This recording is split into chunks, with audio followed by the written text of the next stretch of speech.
Take that. I don't know if that's looking right, but yeah, that's not something I care about. All right, so Loom, an introduction from an expert. I don't know if you guys know things about things, but that little slash with an S means sarcasm. So if you're looking at, oh, what are the kids using? Well, that's what the kids put when they put sarcasm, or maybe some other thing that someone told me about. But I'm not an expert. I just learned this to help you guys. So I'm really not an expert. I spent all week with it, and I know some stuff. But I just wanted to point that out. So if you're like, he's not any good, that's why. Got a tiny link to the presentation. There's some links and stuff to help you with where you're going to go and some instructions. So if you want to write that down or go to tinyurl.com/y683djm9, you can have access to this the slideshow. So I'm going to talk a little about Loom. We chose Loom because with your teacher account, you get upgraded to a pro account for free. With Screencastify and some of the others that are good, there's a lot of limitations because unless you pay for the upgrade. So Loom, you get a free pro account. So that's why we chose it. I'm going to talk about Loom screen recording. Then she's going to talk about EdPuzzle in a minute, and then we'll do some Google Meet stuff kind of at the end. So anyone need to wait a little bit to get the tiny URL? Or? Sorry, the computers are really slow in here. I'm trying to get them updated. And I'm Nicole Cerner, by the way. I'm the new VIT teacher here at the high school. Oh yeah, I'm Jake Niles, but I think I know most of you guys. Yeah. Mine's still loading, but you can go. Did I ask? Right, Niles. I'm sorry, just staring for us. I know. Okay, I'll We're begin. going to send all these presentations out to you guys if you can't get logged on for whatever reason. Yeah, that's why I got your email and stuff. So. All right, we're going to go on, and then we can come back to this later if you need it. Nicole, you go to the next one. Okay, hang on just a second. I see Ashley's typing. Sorry, really I'm quick. slow. I thought I was in this thing. Ashley, I was by the way, slow in Miss high Cheval school. back here is one of my former students from the school I was at. So that's why I'm being kind of sarcastic to her. So. And I was slow then. I don't know why See, you're we're slow. using a lot of the slash S's today. What's that? I don't know. I have no clue. Drew put it in for me. So. In the other room, it was PH, lowercase, 2, 5, lowercase a, 7, 3, lowercase d.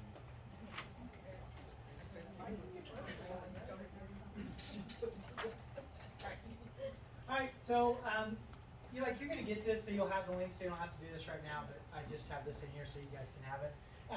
When you sign up, you're going to want to sign up with your teacher Google account because that's how you're going to be upgraded to the free version, obviously. And I put the link there for you. And those are a lot of words. You don't need all those words, but you're going to sign up for Loom. Once you sign up, it's going to take you to this screen. I feel like I'm standing right in front of people, but so it's going to give you this prompt. When you get prompted, I think you should add the Chrome extension first because it's easier to do, and then I gave you the link to download the Loom app.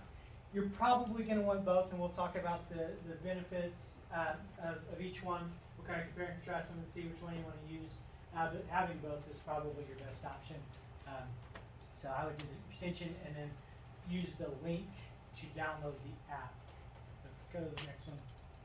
I gave you the link to verify your account. To get the free pro account, you got to go and just fill out some information. There's a link, and you can do that. It's pretty simple.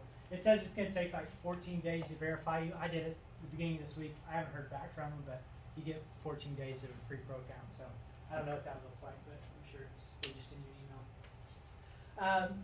In case I don't do a good enough job, there's some other things you might want to look at. There's some tutorials, videos, different things that will help you if you have any other questions. I just gave you a link so you can go there and find the stuff that you need. So the extension versus the desktop app. With the Chrome extension, it gives you access to it right inside your browser, right? It's in your Chrome taskbar at the top. There'll be just an extension you can hit, and that's it. That's all I got on that one. On the desktop app, well, I think you probably want to use it. You get higher quality video. You can get HD video. You get access to the drawing tools, access to preferences, highlighting mouse clicks, shortcuts on your keyboard, and I'll show you these things, and potentially other things you care about. I don't know. I looked at them and I was like, no, whatever. But so I would do both of them. And if I had to do one or the other, I'd do the desktop app. It just gives you more options, things you can use.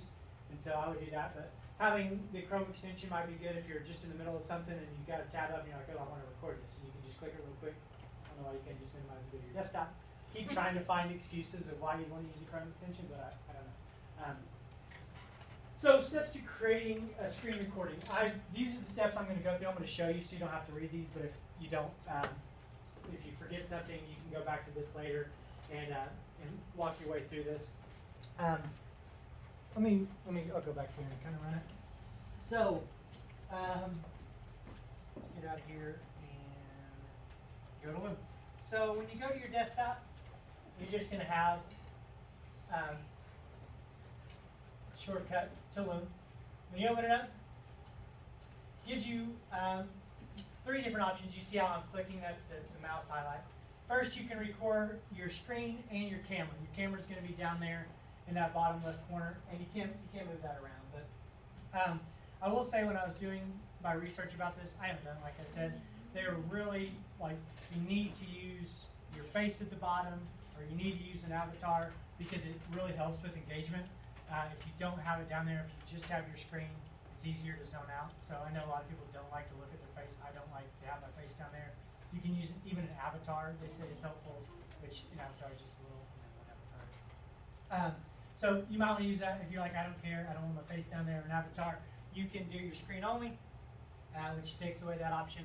Or if you love the look of your face, you can just do the cam and just record yourself just on the camera. Here, you also can choose which webcam you want to use. I don't have any other options here. Oh wait, yeah. The integrated webcam.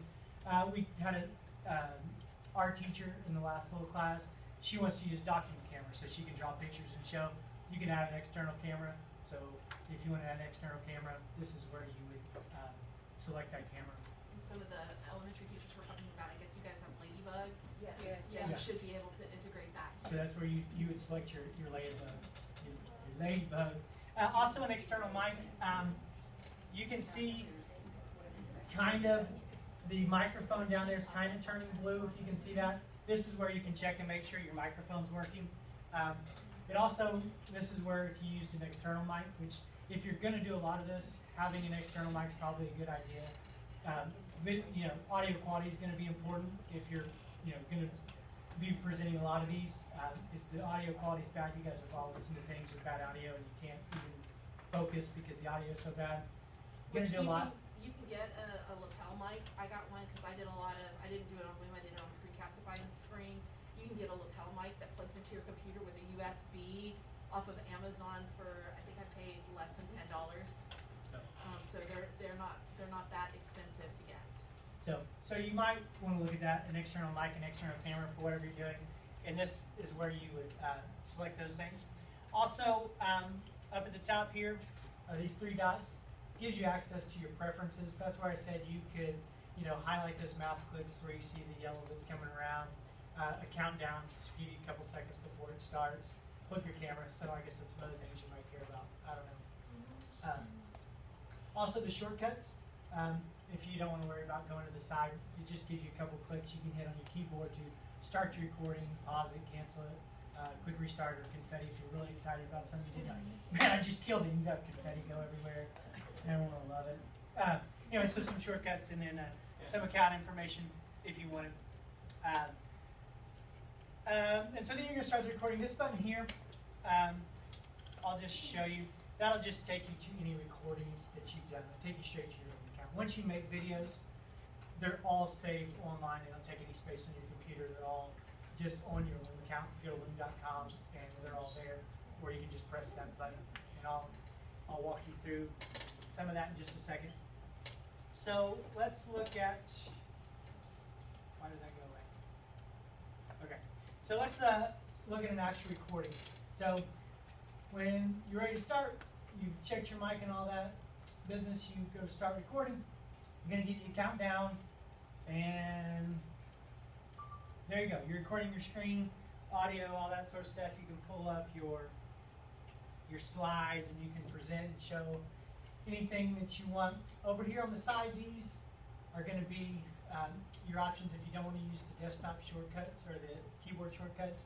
You can stop your recording, restart your recording, pause it, throw it in the trash, or use your drawing tools.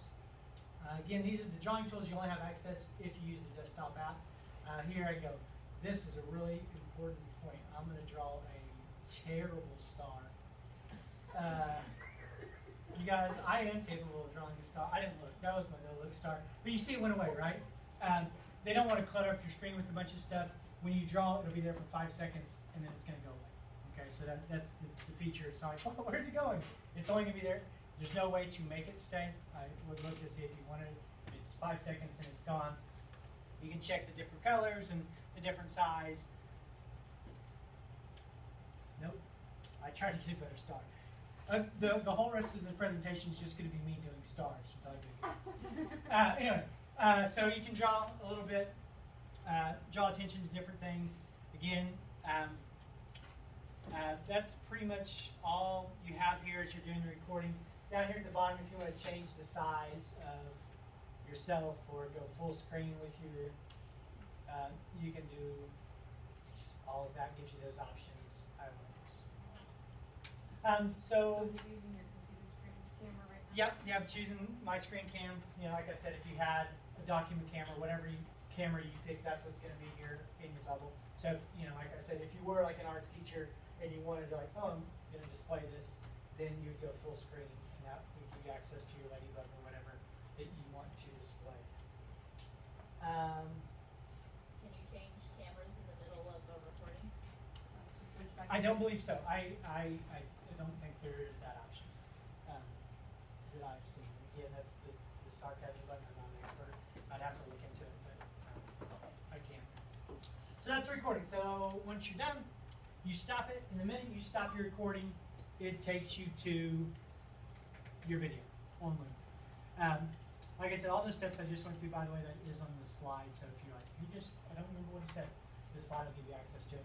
So when you get here, this is where you do everything you want to do with your video. The first thing I would do is if you come down here where it says 23rd of July and you click on it, you can rename it to whatever you want to rename it. That's a capital, yeah. So you can rename it to something more appropriate. After you rename it, you probably want to go and do some editing. Settings gives you access to comments, get an email if they comment on your video, using emoji reactions, a bunch of different things that you might want to use. Nothing I think is really life-changing, but you can look through those, see if those are things that you're interested in. Check your settings. Trim. So trim's probably something you're going to want to use. If you make mistakes as you go, like, oh, 2 + 2 = 5, you're like, no, that's not right. Right? 2 + 2 = 4. Then you can go through and you go 2 + 2 = 4, and then you go and you just edit out any mistakes that you may have made. So if you realize you can do that, you make a mistake, you just pretend like you didn't make it. You can flip in the middle. Yeah, I'll show you. So as we're going through here, right, you can start your video, and you're recording your screen, audio, all that sort of stuff. You can, let's not do that. So there I am, right, and I'm like, oh wait, that whole part of that beginning, I did not like what I was doing there. I didn't like that start. You hit start trimming, that button I just hit, and it'll pop up again. And this is, anything that's red is not going to start. So like, I didn't like the beginning of that. I'm going to just get rid of that. You go to the front, and then you can manipulate the back end wherever you want to go. Okay, here. This is where I want to start. And then, as I remove that part, now when I restart my video, it doesn't have me talking like that at the beginning, right? So it just eliminates it. And you're like, maybe I do want me back in the beginning. Just undo, and then it's back here for you. So this is where you're going to edit. Like I said, you say 2 + 2 = 5, and you want to go like, that's ridiculous. You go through and you trim whatever parts you can trim as much as you want or as little as you want. And if as you're trimming, if you want to be precise, like, oh, I made that mistake at 1 minute and 30 seconds in, and I corrected it at 1 minute and 35 seconds, you can actually go down here and be more precise exactly the seconds that you want to see. Or you just drag this around and find the part. Like I want me. And you can do Yeah. more than one, like let's Yeah, say make yeah. two So mistakes. if I remove this and then I keep going, anywhere you want to go, you just hit start trimming, about, and I can trim as much as I want and make any changes. So if you have redundancies or anything, you just go through and you trim. You remove these parts. If you do all that and you're like, I don't really like that, there's an option to revert to the original and go back and take everything away that you did. So Say you make a mistake, you probably can't insert another short video piece into there, I would guess, right? no, there's no way to add more video. That's why it's important that you go, oh, I made a mistake. You just act like you didn't do it, and then just say you didn't have to catch it way afterwards. Then it's a bummer, I guess. There's no way to go back. But at the time, just act like you didn't go about your business and just edit out the parts that you made a mistake on. And what's our length of time for the pro?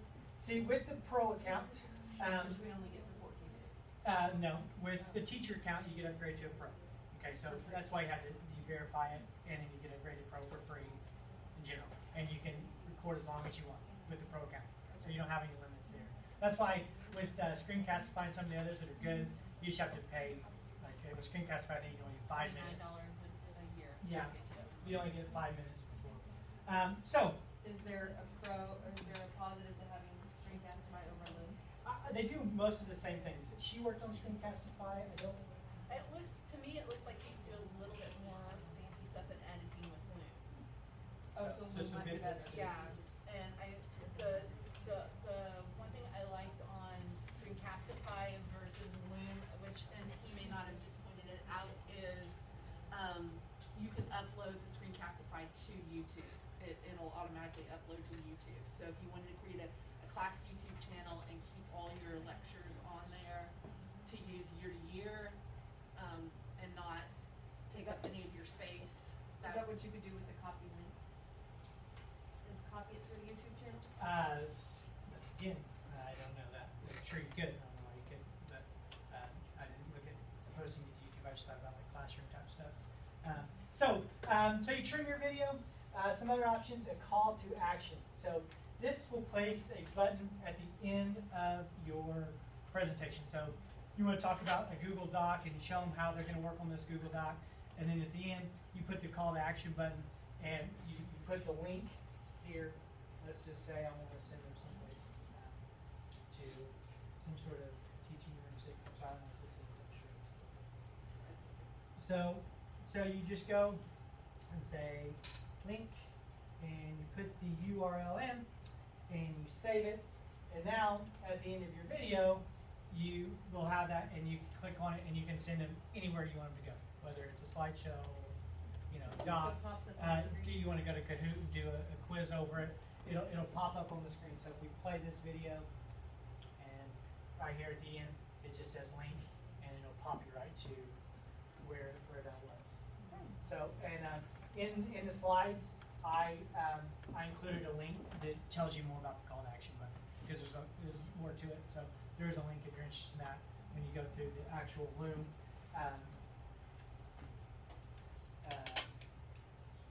This link will tell you more about that call to action button. Quickly, just a couple more things. Custom thumbnail, if you want to just give, this is what it's going to kind of look like now, which is not very pretty. If you want to give it a better face, you can just put a thumbnail there. When I did my video on Loom, I just went and put the, where it says Loom, it's uploading, and we don't have limited time, so I'm going to not wait for it. So last couple things, you're going to want to share it. So if you're making the video, you got to put it out there. The easiest way is just you're going to copy your link, and then you put that link in a Google Classroom, right? An assignment, wherever you want to put it, just an announcement in Google Classroom. You can invite people. If you want just a certain amount of people to see it, like, oh, only the football coaches need to see this, this video, you go to invite people, you put in those emails, and only the people with the email on that list will be able to see the video. Even if you get the email to watch it, if you try to forward that on to someone else, if they click it, unless you're that email, you're not going to have access to the video. If it's even more important, you can password protect it. So you'll need to be on the list, and you have to have a password. So like if we wanted to share it with our team members, like, let's say I'm teaching area model and they wanna use my video, then they can access it to copy that link. Yes, yeah, you can add them there, and they would have access to it. It also gives you those options down here. If you want to like email it to someone and you want like a little GIF so it kind of runs through, it makes it look pretty, you can do that. One last thing, I think, making a duplicate. This will duplicate your video. If you have, let's say you teach, I have 6 hours of social studies, and I want to show that video to every hour, you might want to have a duplicate video because they're going to make comments on it. There's going to be different things, and you can have your comments and things for each individual class, reactions to it. So making duplicates for your different classes is probably something you want to look into. But again, that would be up to you on that. So let me look at this real quick. Post-recording options. Oh, you can download it locally. All of these will be on, on the web. You can go to the website, so you don't have to take up space on your computer. But if you wanted to have it locally, you can download it, and then you can have access to it offline or whatever. Download locally, share your recordings. Okay, all that stuff is there. Any quick questions about that? God did a good job. Woo! Killed it. She's going to talk to you about EdPuzzle now. So, excuse me. Nicole, do you want to do it from back there? Sorry. Yeah, I'm gonna do it from back here.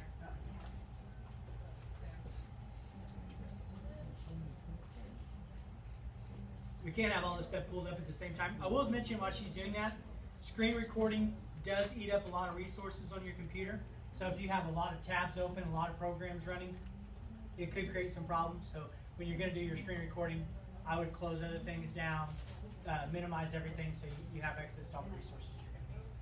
Okay, so once you've created this video, our kids utilize video on a daily basis. They either consume it or they make it. Just open up anything and you see thousands of TikToks out there, YouTube videos, Instagram feeds, Facebook Live. So how can we utilize students, video for our students?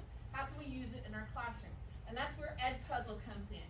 And you can utilize EdPuzzle with what we have already, video content that's out there, or you can utilize it with this stuff that we were just talking about here, making our own thing.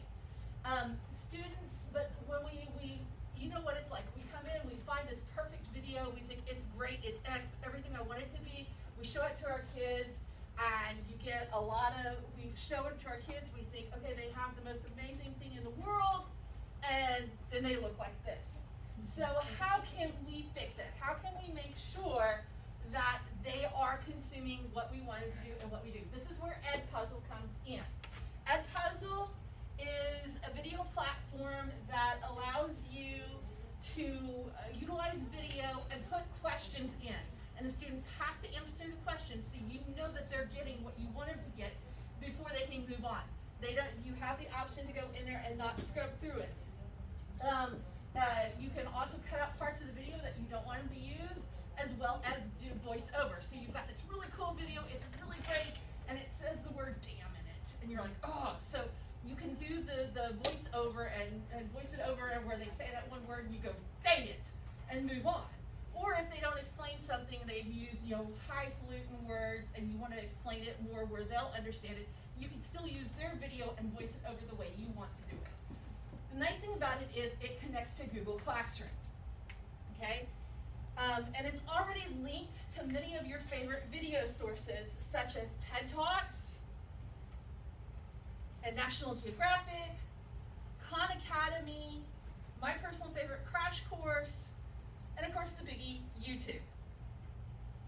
There are over 5 million videos on the site to choose from, but let's say it's not on any of those things that's out there that's available. You find it on Dailymotion or something like that. You can still upload it, okay? Or you create your own video on Loom and you want to use it. You can use your video too. Once you assign a video, you can see how much of the video the students have watched, or if they've watched it at all, or when the last time they logged on and watched it was.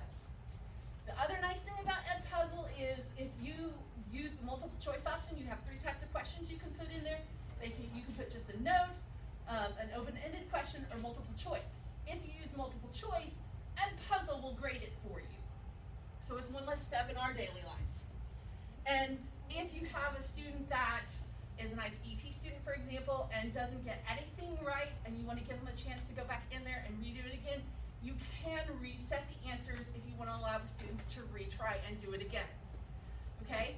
So I'm going to go out really quick onto EdPuzzle. One downside is on the free version, you can only store 20 videos at a time. But let's say you're doing ancient Egypt and you're done with ancient Egypt and you want to move on to Greek history, you can delete all of those ancient Egypt ones off and reload your Greek history ones on there. Okay, so when you come into EdPuzzle and it looks like this, you're going to, and I'm already logged in, so I'm going to log out for a second. It's going to look like this. You're going to sign up. I'm already signed up, so I'm going to log in, and you log in with Google. Okay, so you pick, I'm a teacher, I'm a student. I'm going to pick on the teacher side for just a second. I'm going to sign in with my Google. Right one this time. And you can see what I pulled up for the class, okay? And you can look on here, and there, over on the left-hand side there, you can see it's listed my schools, and it's listed the popular channels that are out there, like I said, that you can pull from. And like I said, you can upload anything you want. I'm going to click on this kit one right here. Do you see where these teardrops are here on the bottom? You guys see those? Okay, those are where questions have been dropped in. Because you can also pull up, you don't have to create questions. Say if you find this etiquette video and you're like, okay, cool, I want to show this one. I don't have time to do all the questions. It's already stored on there where somebody else has done it. And over here on the right-hand side, it tells you the exact moment where those questions are dropped in. But let's say, okay, I'm Johnny and I don't want to watch all of it, and I try to click right there to go to the question. It doesn't let me. Okay? And it's starting over from where I was before. So it'll play ahead on me. So you see here where it says, here's the question. And I'm going to do that. I'm going to pick an answer, submit. It tells me I've got it wrong. I can't go back and redo it unless the teacher resets it for me, and then I'm going to hit. That could actually began before the World Wide Web, as we. And it's going to keep playing, and go on to the next question. And then whatever score they've made in here, then syncs to our Google Classroom. I didn't find out if it syncs to Google Classroom, but definitely the score is there where all you have to do is go, okay, Johnny made it 60, 60. Okay? So, I'm going to go back here for just a second. You can go here to Gradebook. And I made my poor son be the guinea pig for this one. So you can see right there, he's my only kid in here. And it shows you how much time he spent on the video. Here's the videos assigned to him. If he had finished it and got a score, it would tell you what his score was right there. And you can see, right there, the red line is barely visible, but it shows you how much of that video he watched. So you can go, okay, I assigned this 2 days ago to you, and you've only watched 14 seconds, and it's a 2-minute video. What's going on? Okay, I'm going to log out here really quick so you can see the student side of it.